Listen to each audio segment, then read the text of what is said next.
questão. Boa tarde a todos, obrigada pela oportunidade de estar aqui e poder apresentar o projeto que temos desenvolvido desde 2018. Espero que seja um projeto verde. E o objetivo do projeto era restaurar, gerir e conservar as pradarias marinhas da Ria de Aveiro e os recursos biológicos associados. Este projeto envolveu a Universidade de Aveiro e outras universidades enquanto parceiras, nomeadamente a Universidade do Sul da Dinamarca e uma investigadora que trabalha em Ciências Sociais da Universidade de Lusófona. As pradarias marinhas são áreas com vegetação aquática, com plantas aquáticas e que prestam diversos serviços, nomeadamente o facto de servirem de habitat para muitas espécies. São áreas de berçário para diferentes espécies de peixes ou áreas onde vivem muitos outros organismos, nomeadamente bivalves e as poliquetas, as minhocas marinhas, que servem de isco, São, então, extremamente importantes em termos de biodiversidade, mas também têm um papel extremamente importante no sequestro de carbono. Estas áreas têm uma capacidade de armazenar carbono no seu sedimento e na biomassa, contribuindo então para a redução, para a mitigação das alterações climáticas, diminuindo o dióxido de carbono na atmosfera. Quando comparados com outro tipo de habitats, nomeadamente as florestas terrestres, as pradarias marinhas têm uma capacidade superior de sequestrar carbono no seu sedimento, o que realça o seu papel extremamente importante nesta mitigação das alterações climáticas. No entanto, estes habitats têm vindo a diminuir e a ser degradados devido a diferentes tipos de pressões a nível mundial, sejam atividades de dragagem ou subida de nível do mar, aumento de temperatura ou descargas de nutrientes, por exemplo. E então, nesse sentido, há a necessidade de preservar estes habitats. O local de estudo deste projeto foi a Ria de Aveiro, que é uma plataforma de investigação socioecológica de longo termo, e há uma atividade tradicional aqui na Ria de Aveiro, que provavelmente alguns de vós saberão, que é a apanha do moliço. Esta apanha do moliço tinha uma importância económica extremamente grande, e o moliço é constituído por ervas marinhas e por macroalgas. Só para dar uma ideia da importância das pradarias marinhas também a nível da comunidade local. Na Ria de Aveiro, as pradarias marinhas têm sofrido várias alterações ao longo das últimas décadas e a diversidade de espécies foi diminuindo e a sua distribuição também. Este esquema é só um apanhado para chamar a atenção para essa modificação que decorreu. Deixou de haver ervas marinhas subtidais, ou seja, nos canais. Em 2009, foi efetuado o primeiro registro de uma minhoca marinha, a Arnícola marina, que é comumente utilizada como isco e cujo nome comum é cagão. E talvez agora, através desta figura, consigam perceber qual é a origem desse nome comum. A arnícola forma moldes fecais que desenterram, que remobilizam o sedimento e acabam por desenterrar as raízes das ervas marinhas e fazem com que as sementes não sejam enterradas ou desenterradas, e não sendo, podendo ou diminuindo o risco da sua viabilidade, caso fiquem demasiado enterradas. Surge então a necessidade de melhorar a capacidade de gestão e de conservação das pradarias marinhas, tendo em atenção esta ameaça aqui na Ria. Em termos globais, há então esta necessidade de conservação, também no sentido de dar resposta às diferentes políticas e acordos internacionais que estão em curso e com os quais nos comprometemos, nomeadamente a década das Nações Unidas para o restauro dos ecossistemas.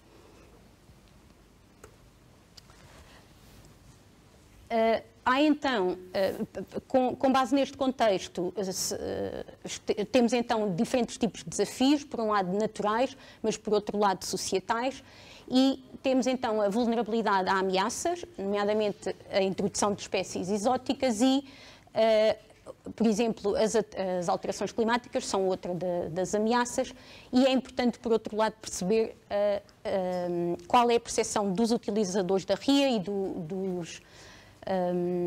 dos atores-chave da RIA a diferentes níveis, ou em diferentes setores. O projeto, então, tinha como objetivos como objetivo geral e utilizando uma abordagem transdisciplinar, proteger e restaurar a biodiversidade marinha, fornecer diretrizes para o restauro de pradarias marinhas, de modo a minimizar ameaças específicas e aumentar a resiliência destas plantas e, consequentemente, destes habitats e dos serviços que elas prestam, responder aos desafios societais, utilizando métodos participativos e co-desenvolver um roteiro que depois possa ser utilizado por outras equipas que pretendam restaurar ecossistemas de pradarias marinhas. Temos então uma abordagem combinada e integrada, por um lado, com os cientistas a desenvolver diversas atividades, mas sempre em conjunto com atores-chave, através da realização de questionários. Eu, se calhar, vou passar já aos próximos slides, com a realização de questionários e de outro tipo de atividades. Relativamente ao mapeamento das pradarias marinhas, fizemos um mapeamento em 2014 e, consequentemente, uma estimativa do estoque de carbono para as pradarias marinhas da RIA. Em 2019, fizemos algumas amostras de modo a avaliar o estoque de carbono numa pequena mancha, que é intermitente, e ver qual é a capacidade de resiliência destes habitats nesta área. E em 2020 não conseguimos atualizar o mapeamento das pradarias marinhas devido à Covid ou à pandemia, e fizemos então este ano, em 2022, em colaboração com uma equipa dinamarquesa. Em termos de mapeamento de espécies-alvo do projeto, mapeámos a distribuição desta minhoca marinha exótica em muitos locais distribuídos pela RIA, e verificámos que entre 2009 e 2015 a distribuição desta espécie exótica aumentou tanto em área de distribuição como em densidade, ou seja, os efeitos negativos desta espécie aumentaram exponencialmente, afetando então as pradarias marinhas. Isso permite-nos também identificar áreas críticas de vulnerabilidade e depois selecionar áreas que possam ser restauradas. Desenvolvemos, com o objetivo de fornecer diretrizes para o restauro, testámos diferentes metodologias de restauro de pradarias marinhas e desta espécie em particular, com o objetivo de minimizar o impacto ambiental nas áreas nadadores e recuperar esta espécie. São apenas algumas imagens de alguns testes que fizemos de transplantes com unidades de transplante individuais, ou seja, com pequenos rebentos a serem transplantados individualmente ou em conjunto com o sedimento, e são apenas algumas imagens de trabalho de campo. E para minimizar o efeito desta poliqueta, aplicámos uma membrana natural, uma solução baseada na natureza, que, enterrada no sedimento, previne que esta poliqueta atinja as ervas marinhas que estão à superfície. O que verificamos neste gráfico é só nos tratamentos, nos casos em que não foi utilizada a membrana, o número de moldes fecais desta minhoca em que não foi utilizada é muito elevado e quando é utilizada a membrana é reduzido, ou seja, a membrana é efetiva. Como sequência destas experiências que fizemos, desenvolvemos então uma abordagem por etapas para aumentar a resiliência da espécie e que passa inicialmente pela caracterização da população da doura, de ervas marinhas, depois a identificação dos diferentes constrangimentos ou das ameaças nesta área e que estão a impedir a recuperação natural e, por último, o último passo é então o escalar ou o aumentar da escala do plano de restauro. Aumentámos então o plano de restauro para 3 locais na Ria de Aveiro e vou só mostrar algumas imagens. Houve locais que tiveram maior sucesso do que outros devido a algumas condicionantes. Nos locais houve fenómenos de erosão em que os transplantes não resistiram. Noutros, por exemplo, nesta imagem central, o que se vê é que são áreas onde aplicámos a membrana e fizemos os transplantes e nesta zona a planta tem uma capacidade de reduzir a erosão e de aprisionar sedimento. Depois, em termos de métodos participativos, fizemos questionários a mariscadores e a pescadores de diferentes setores para perceber qual é a percepção de risco desta comunidade relativamente às espécies invasoras.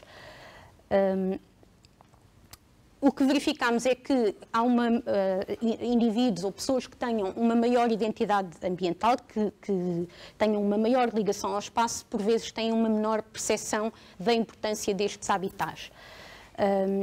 O que implica que é importante continuarmos com estas ações de esclarecimento e de divulgação para toda a comunidade.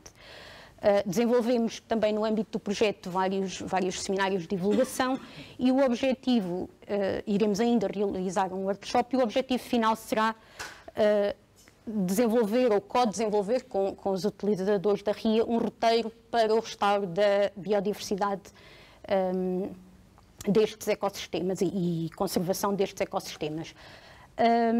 Vou só referir o último ponto, porque já me estou a alongar no tempo, julgo eu, que conseguimos identificar áreas prioritárias para restauro, utilizando esta abordagem transdisciplinar, e isto implica que tenhamos agora a capacidade de aumentar a escala de restauro de uma forma integrada noutras áreas geográficas.